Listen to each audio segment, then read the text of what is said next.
So isang napakagandang balita nga po para sa ating mga Pinoy boxing fans mga idol. Dahil pinatunayan ang angas ng Pinas General Casimero sa lahat ng mga hindi naniniwala sa kanya na mali ang inaakala nila. Ito po ay dahil bagamat heavy underdog siya ay pinagmukha niya lang na isang amateur boxer, ang former 2 division champion at kauna-unahang nagpabagsak kay Inoue na si Luis Nery. Kung si Luis Nery ay nagawang pabagsakin si Inoue sa first round, ay kabaliktaran po ang ginawa ni Casimero dahil siya naman ay 4 na beses niya agad pinabagsak si Luis Nery sa first round. Kaya naman gulat na gulat talaga ang Meksikano. Pagkatapos nito ay pinabagsak niya ulit si Nery ng ting-isang beses sa second and third round. At pagpasok ng fourth round ay dito niya natinapos ang laban matapos niya itong pabagsakin sa ikapitong pagkakataon. Nakuha ni Cuadrong Alas ang panalo via fourth round knockout. Kaya naman sampal talaga ito sa lahat ng mga taong hindi naniniwala sa kanya na kaya niyang manalo sa laban na ito. Bukod dyan ay hindi rin nakalagpas sa post-fight interview ang Japanese monster na Oya Inoue. Ayon kay Casimero ay alam na daw ng kanyang promoter na si Koke Kameda kung sino ang gusto niyang sunod na makalaban. Pero ang tagumpay umano at ipinakita niyang performance ngayon ay ang siyang dahilan kung bakit patuloy na natatakot sa kanya ang binansagang halimaw ng Japan.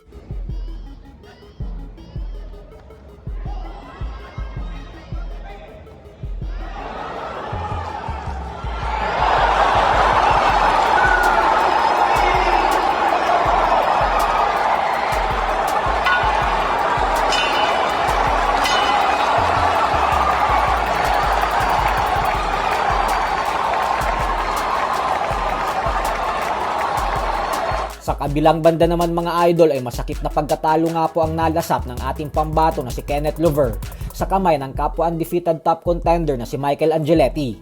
Nakakapanghinayang po ang bakbakan na ito dahil ang ganda na sana ng ipinakitang performance ni Lover sa umpisa ng laban, kung saan ilang beses niyang nayayanig ang mas matangkad at mas mahabang Amerikano. Lamang na lamang pa sana sa puntusan sa mga oras na ito si Lover dahil mas malilinis ang kanyang mga suntok na naipapatama kay Angeletti. Kaya akala natin ay magtutuloy-tuloy na ito. Subalit tila nadiskubre na nga po ni Angeletti ang galawan ni Lover sa second half ng laban at napansin nito na medyo nababawasan ang pagiging agresibo ni Lover sa tuwing binabanatan niya ang bodega nito. Bukod dyan ay nakaramdam na din ng pagod si Lover habang si Angeletti naman ay maganda pa din ang kondisyon kaya nakabawi talaga ito sa round 7 hanggang round 12 hanggang sa tuluyan niyang nakuha ang panalo via unanimous decision. Ito po ang kauna-unahang talo ni Lover sa kanyang professional boxing career. Bukod dyan ay dahil sa pagkatalong ito ay medyo matatagal-tagalan pa ang dapat sana'y world title fight na laban niya dahil ang laban na ito ay ang siyang IBF title eliminator. Kaya si Angeletti na ngayon ang mapapalaban sa IBF Bantamweight World Champion. Ganun pa man ay napakabata pa naman ni Lover kaya hindi pa huli ang lahat para sa kanya upang makamit ang pangarap na maging isang ganap na kampiyon balang araw. Samantala, isang napakalungkot na balita din nga po para sa ating mga Pinoy boxing fans dahil hindi rin pinalad na manalo ang isa pa nating pambato na si Vince Paras. Buong tapang din sana itong nakipagbakbakan sa undefeated Japanese prospect na si Yokoyama. Basagan talaga ng muka ang naging laban ng dalawa gawa ng hindi ang mga ito tumitigil at napapagod sa pagbabato ng mga suntok sa buong laban. Subalit sa bandang huli po ay mas nanaig pa din ang Hapon kaya naman nakuha nito ang panalo via unanimous decision. Ito na ang pang-5 talo ni Paras sa kanyang karera, habang si Yokoyama naman ay umabante na sa 5 panalo at walang talo. So hanggang dito na lang po muna tayo mga idol.